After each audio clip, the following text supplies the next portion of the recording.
মাস, রোজার মাসে যারা রোজা রাখে, এক হাদিসে নবীজি বলেন আস-সাওমু জুন্নাতুন, রোজা হলো ঢাল যেটা দিয়ে মানুষ জাহান্নামের আগুন থেকে বাঁচবে।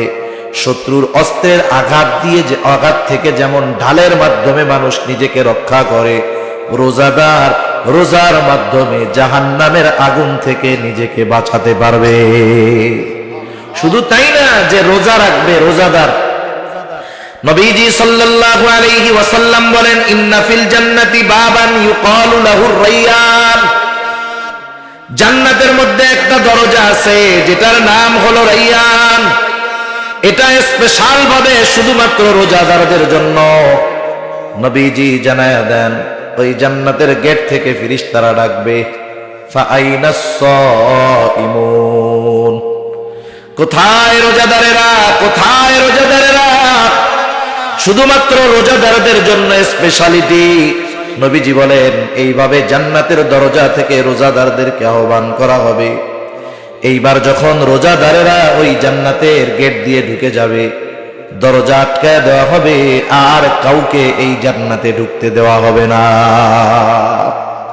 তাহলে আমি যে কথা সোজা বলতে চাচ্ছি যে আমাদের ঈমানকে পরিশুদ্ধ করা, সাথে সাথে নেক আমল করা, নামাজ, রোজা, হজ, যাকাত, যত ভালো কাজ আছে সব ভালো কাজগুলা হলো জান্নাতে যাওয়ার পাথেয়। মনে রাখবেন, মানুষের কিন্তু ভালো কাজ করার জন্য নফস সায় দেয় না, কিন্তু নফস যদি বলে আরে ফজরের নামাজে উঠা কষ্ট করে নামাজ পড়বি, আর একটু শুয়ে দেখ, নফসে তো এটা বলবে।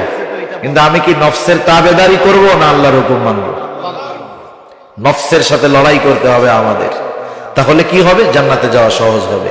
এবার জাহান্নাম থেকে বাঁচার জন্য কি করণীয়? হায় হায়, জাহান্নাম তো কঠিন এক জায়গা। মানুষ মৃত্যুর পরে হাদিসের মধ্যে আসছে কারো কবর হয় জান্নাতের বাগান, কারো কবর হয় জাহান্নামের গর্ত। কারো কবর হয় জাহান্নামের গর্ত, কারো কবর হয় জান্নাতের বাগান। যার কবর জান্নাতের বাগান হবে সে মনে করবে এটাই মনে হয় জান্নাত, খুশির ঠেলায় মনে করবে আমি তো জান্নাতে চলে আসছি। এবার ফেরেশতা এসে বলবে আরে না মিয়া, এটা জান্নাত না, তোমার আসল অবস্থান স্থল জান্নাত, সেটা তো তুমি আরো পরে পাবা, কিয়ামত কায়েম হবে, এরপরে তোমাকে তোমার আসল ঠিকানায় দেওয়া হবে। আর তুমি যেটা দেখতেছো এটা জান্নাতের তুলনায় কিছুই নাই। অথচ সে মনে করতেছিল জান্নাত, কারণ এর চাইতে নেয়ামতের কিছু আর হতে পারে না। আবার কারো কারো কবর হবে জাহান্নামের গর্ত, কারো কবর হবে জাহান্নামের গর্ত। সে মনে করবে এটাই মনে হয় জাহান্নাম। তাকে জানানো হবে না তোমার আসল আবাসস্থল তো এটা নয়, জাহান্নামের শাস্তির তুলনায় তোমার কবরের এই শাস্তি কিছুই না। এইবার ওই লোকটা বলবে আল্লাহ আপনি কিয়ামত কায়েম কইরেন না, আপনি বিলম্ব করে। শুধু তাই না, এই যার কবরে আযাব হচ্ছে সেও তো কিয়ামতের ময়দানে উঠবে, উঠবে না? কিয়ামতের ময়দানে উঠে কিয়ামতের ময়দানের অবস্থা দেখে সে কবরে আযাবের কথা ভুলে যাবে। একটার চাইতে আরেকটা কঠিন, একটার চাইতে আরেকটা কঠিন। সে যখন হাসরের ময়দানে উঠবে মনে করবে আমি কবরের মধ্যে ঘুমায়াছিলাম। এজন্য কি বলবে জানেন? মাম বাআসানা মিন বারকাদিনা, কে আমাদেরকে আমাদের অবস্থান স্থল থেকে জাগায়া দিল। আপনি জাগায় দেন কারে? যে ঘুমায় আছে তারই না উঠায়া দেন। সে মনে করবে যে আমাদেরকে কে আমাদের ঘুমন্ত থেকে জাগ্রত কইরা দিল, অথচ সে কবরে আযাবে ছিল। শুধু হাসরের অবস্থা দেখে ও চিন্তা করবে কবরে তো জান্নাতে ছিলাম।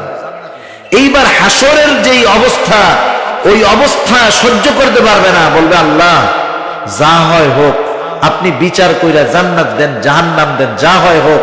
এই হাসরের ময়দানের চাইতে কষ্টকর আর কিছু হতে পারে না।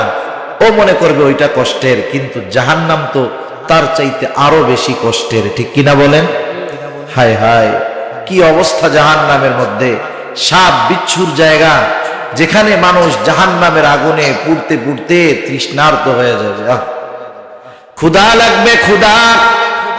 আল্লাহ রাব্বুল আলামিন বলেন লাকিলুনা মিন শাজারিন মিন যাক্কুম